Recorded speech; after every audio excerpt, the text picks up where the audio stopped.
आपका चुनाव लड़ने का क्या उद्देश्य है?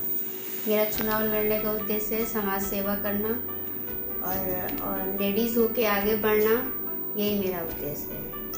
महिलाओं के बारे में क्या सोची हैं आप? महिलाओं के बारे में सोचती हूँ कि महिलाएं भी आगे बढ़ें, पुरुष से ज़्यादा आगे बढ़ें, सेवा में लगे और अच्छे अच्छे कार्य करें, यही मेरा उद्देश्य है। आपके वार्ड की सबसे बड़ी समस्या क्या है? सफाई नहीं होना, सीसीटीवी कैमरे बहुत ज़रूरी है। यहाँ पे सब व्यापारी वर्ग रहता है, सबसे ज़्यादा तो मुद्दा है सीसीटीवी कैमरे का। सीसीटीवी कैमरा लगना बहुत ज़रूरी है, हर मोहल्ले हर चौक चौराहे पे लगना चाहिए। सफाई की क्या व्यवस्था है अभी? सफाई की व्यवस्था कोई खास ठीक नहीं है, फिर भी सफाई जिस तरह से होनी चाहिए उस तरह से नहीं हो रही है। होना बहुत ज़रूरी है सफाई। सफाई रहेगी तभी तो हम लोग अच्छे से स्वस्थ रह पाएंगे। तो ये आपके मन में अचानक कैसे आ गया? आपके फैमिली से सुने कि बैकग्राउंड काफ़ी समाज सेवी कर रहा है। हाँ, हमारे ससुर जी थे तो बहुत समाज सेवा करते थे, तो उन्हीं का कुछ ज्ञान ले लेके आगे बढ़ने का हुआ है। पति द्वारा समर्थ हुआ है, परिवार ने पूरा सहयोग किया है, तो आगे बढ़ने की कोशिश कर रहे हैं कि आगे बढ़ा जाए, आगे इसको बढ़ाया जाए। आपकी क्वालिफिकेशन वगैरह कितने, पढ़ाई लिखाई कहाँ तक? पोस्ट ग्रेजुएशन है, इंग्लिश लिटरेचर। इंग्लिश लिटरेचर है। हाँ जी। जी जी। तो अभी शिक्षा की क्या स्तर है महिलाओं में? शिक्षा का स्तर तो कुछ तो फिर भी ठीक है, पहले से तो बहुत ही बेटर है। और मैं ये चाहती हूँ कि लड़कियाँ हों चाहे महिलाएं हों, सीखती रहें, पढ़ती रहें, कुछ ना कुछ करती रहें, आगे बढ़ती रहें। अभी जो नगर निगम में जो चल रहा है उठा पटक, चाहे बहुत नगर पार्षदों से भी मेयर का मनमुटाव चल रहा है या बन नहीं पाता है, ऐसा क्यों? कारण क्या है? देखिए, ये समझ की बात होती है, थोड़ा सा उनको भी समझना चाहिए, सबको समझना चाहिए, समझ के ही आगे बढ़ना चाहिए। पर जो मेयर है, जो ऊंचे पद पे है, उसको कभी भी गलत ढंग से नहीं लेना चाहिए। अच्छा, आपके जो पूर्व में नगर पार्षद जो आपके वार्ड के हैं, आपका वार्ड नंबर कितना है? Ward number 14। तो अभी जो वर्तमान में जो थी आपकी जो वार्ड, उनका काम कैसा था? क्रियाकलाप कैसा था? कैसा था काम? ठीक ही था, ठीक ठाक का वर्क था उनका। अच्छा, ऐसा भी सुनने में आता है कि आपके वार्ड में कुछ नशा का कुछ ज़्यादा ही चल रहा है। हाँ, वो तो बराबर चलता नशा ही का भी है। समस्या है ज़्यादा? हाँ, बहुत समस्या है नशा का। अच्छा अच्छा। यदि आपको लोग यहाँ के वार्ड के वासी आपको जिताकर नगर पार्षद बना देते हैं तो सबसे पहला काम क्या होगा आपका? नशा मुक्त कराना और सीसीटीवी कैमरे लगाना, साफ सफाई करवाना, युवाओं को सही रास्ते पे लगाना। जी जी, बहुत बहुत धन्यवाद आपका। अभी आप जो नगर की जो मेयर है आपकी गरिमा देवी सिकारिया, उनसे क्या प्रेरणा लेती हैं और उनसे क्या कुछ सीखी है? मैं उनसे प्रेरणा लेती हूँ कि वो महिला होकर इतना अच्छा कार्य करती हैं, इतने अच्छे कार्यों में व्यस्त रहती हैं, उनसे हम लोगों को प्रेरणा मिलती है। इसीलिए मैंने भी सोचा है कि मैं भी आगे बढ़कर कुछ कार्य करूँ, उनके साथ कदम पे कदम मिला के चलूँ और बेतिया का विकास करूँ, अपने मोहल्ले का विकास कर पाऊँ। तो उनके कार्यों से मेयर जो अभी है गरिमा देवी सिकारिया, उनसे काफ़ी प्रभावित आप लग रही हैं। हाँ जी, बिल्कुल। क्या उनके कार्यों में देखते हैं आप उनका काम? उनका कार्य इतना साफ सफाई का है, बिल्कुल निडर होके वो कार्य करती हैं। बेतिया में जगह जगह जाके, खुद से जाके सब चीज़ को वॉच करना, देखना, सुनना, ये मामूली काम नहीं हो पाता एक महिला के लिए।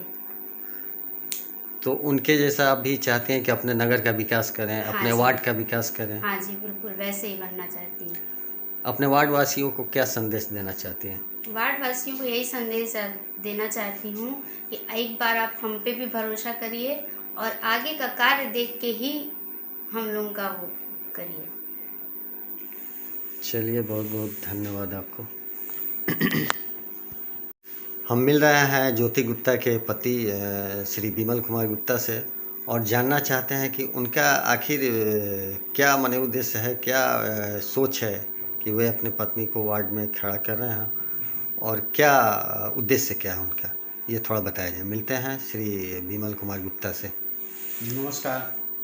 नमस्कार, मैं विमल कुमार गुप्ता बेतिया से वार्ड नंबर 14 का निवासी हूँ और मैं अपने पिताजी मेरे यहाँ बहुत बड़े व्यवसायी भी थे और वो समाज सेवा में हमेशा रहे हुए हैं। और मैं भी आज लगभग 10 सालों से यहाँ दुर्गा पूजा समिति का मैं कोषाध्यक्ष हूँ और बहुत बढ़िया से मैं भी पूरे समाज में सब चीज़ करता हूँ। और मैंने समाज के लिए बहुत कुछ किया है और लोगों को देख के मुझे भी प्रेरणा मिली। अभी हमारे वार्ड में जो पार्षद थी उनके निधन होने के बाद सही प्रत्याशी यहाँ पे नहीं था, कोई गलत प्रत्याशी वार्ड में नहीं चला है। इसलिए मैंने अपने वार्ड के को देखते हुए और बेतिया को देखते हुए और मैंने सोचा कि क्यों ना मैं अपनी पत्नी को जो पढ़ी लिखी हुई ग्रेजुएशन की हुई है उसको मैंने सामाजिक कार्य के लिए मैं उतारा हूँ। क्या समस्या है आपके वार्ड की? सबसे बड़ी समस्या क्या है आपके नज़र में? देखिए, हमारे वार्ड की सबसे बड़ी समस्या क्या है ना, यहाँ युवाओं को भटका दिया गया है। यहाँ के बहुत सारे युवाओं को गलत गलत कार्यों में लगा दिया गया है और सफाई भी नहीं होता है। व्यवसायिक वर्ग है और यहाँ कुछ बाहरी लोग भी आके मोहल्ले में गंदगी फैलाते रहते हैं। इसलिए हम लोग का ये व्यवसायियों का है, बिजनेसमैन का। यहाँ से ज़्यादा तो लोगों को मीना बाज़ार में दुकानें हैं, मीना बाज़ार में भी बहुत सारी समस्याएं हैं। आज देख लीजिए, मीना बाज़ार में पूरा चावल मंडी जो है वो एक नंबरिया लॉटरी वालों से भरा हुआ है।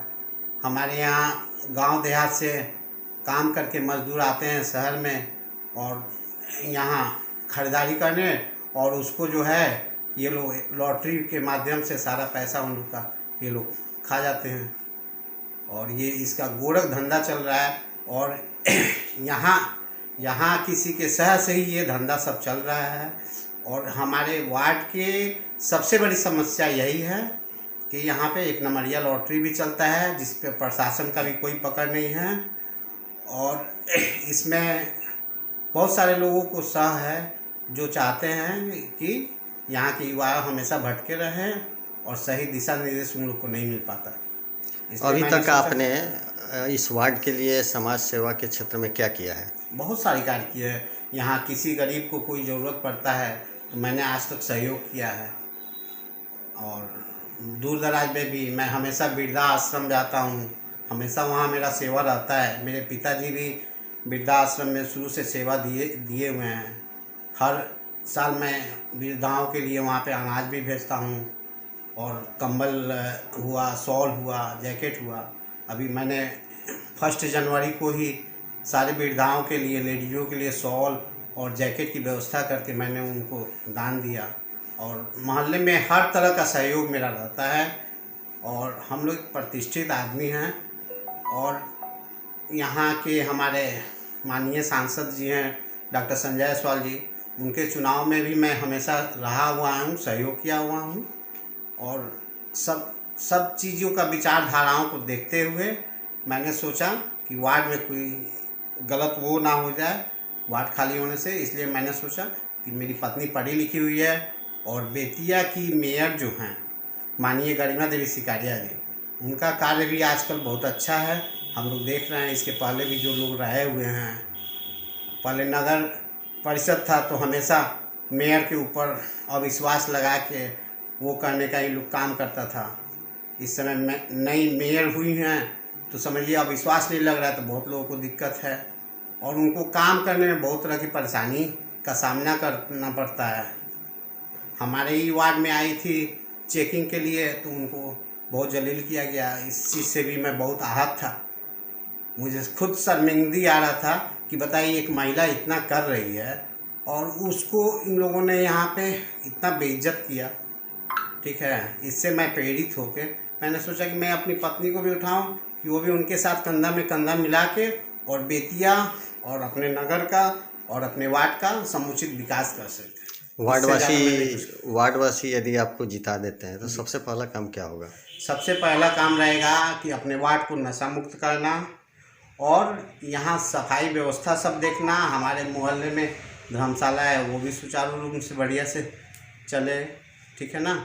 और युवाओं को सही दिशा निर्देश मिले, सही कामों में वो लगे, वो अपने काम धंधा में लगे, ना कि ये लॉटरी और इसके नशा वाला सामान बेचने के चक्कर में पड़े। आपका शुभ नाम परिचय? मेरा नाम विमल कुमार गुप्ता हुआ।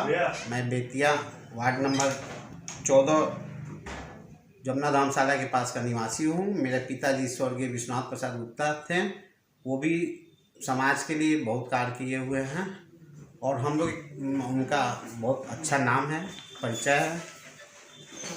धन्यवाद।